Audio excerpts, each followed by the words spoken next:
some women never raise their voice. And yet, men lose their minds over them. It is not seduction, not beauty, not charm.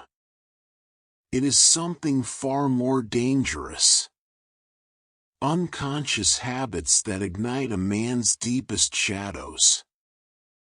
Carl Jung once said, "Until you make the unconscious conscious, it will direct your life and you will call it fate." And this is the fate of men who fall under the spell of certain women. There exists a kind of woman who doesn't even know her effect on others. She does not act with calculation, and yet her presence lingers like a storm in the distance. Her habits, subtle, unconscious, yet powerful, awaken projections within men: desire, fear, obsession, rage, even worship. It is not her physical form that disturbs him. It is her relationship to her own psyche. For when a woman unconsciously embodies certain archetypal patterns, she becomes the mirror of a man's own soul, his anima, his shadow, his longing for wholeness. Men fear silence, because silence holds up a mirror to their restless mind. When a woman embraces silence, when she does not rush to fill space with words, she forces a man to feel his own emptiness. Her silence becomes unbearable, and yet magnetic. He cannot look away, because she is the reminder of everything he avoids within himself. This is why Jung described projection as both irresistible and destructive. The silent woman is not passive. She is the storm hidden behind still waters. There are women who do not need validation, who do not beg for attention, who walk away when respect is absent. This detachment drives men into madness because it cuts through the ego. A man's ego expects to be fed, to be admired, to be desired.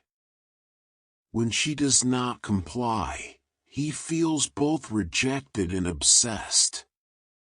Her absence becomes more intoxicating than her presence. For in his psychology, rejection awakens desire. The woman who does not chase, who does not cling, becomes unforgettable. Mystery is not a game. It is a way of being. Some women naturally live in their depth, they reveal little, they guard their inner world, and they do not perform for attention. To a man, this is both terrifying and alluring. He projects onto her all that he cannot understand within himself. The mysterious woman awakens his imagination, and in doing so, she traps him in a cycle of projection. He cannot know her, but he cannot stop wanting to.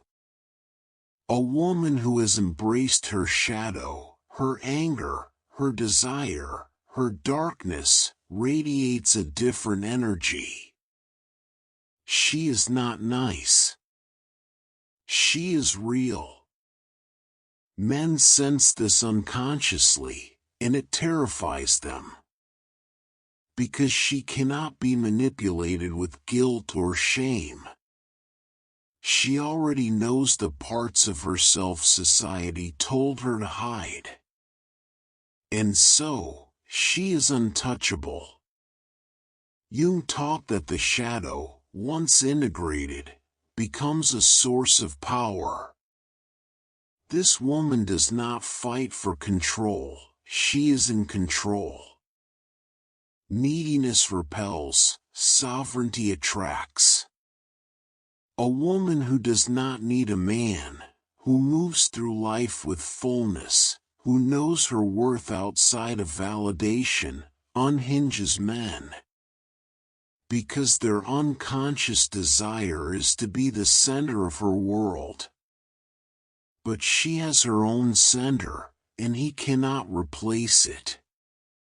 This is why such women are accused of being cold, detached, or intimidating. It is not coldness, it is wholeness. And wholeness cannot be possessed. Some women feel deeply, love deeply, and yet, do not lose themselves in it. This paradox drives men mad. She can enter the depths of intimacy, but she can also rise above it. Her capacity to feel is matched only by her capacity to let go. To Jung, this was individuation, the process of becoming whole. She does not confuse her worth with another's love. She becomes both ocean and shore, giving and withdrawing with equal strength. Perhaps the most maddening habit of all. The woman who can leave. Not in anger, not in drama, but in silence. When she walks away, she becomes immortal in his mind. Because men never forget the woman who left without needing to explain herself. Her absence becomes the shadow that follows him. The haunting reminder that true power is not in holding on, but in letting go. Jung's psychology reminds us that attraction is rarely about the other person. It is about the mirror they hold up to the unconscious. The women who drive men to madness do not do so intentionally. They simply embody the archetypes that men cannot yet embrace within themselves. And so, they awaken his longing for wholeness. They ignite his obsession. They force him to confront his own unfinished soul.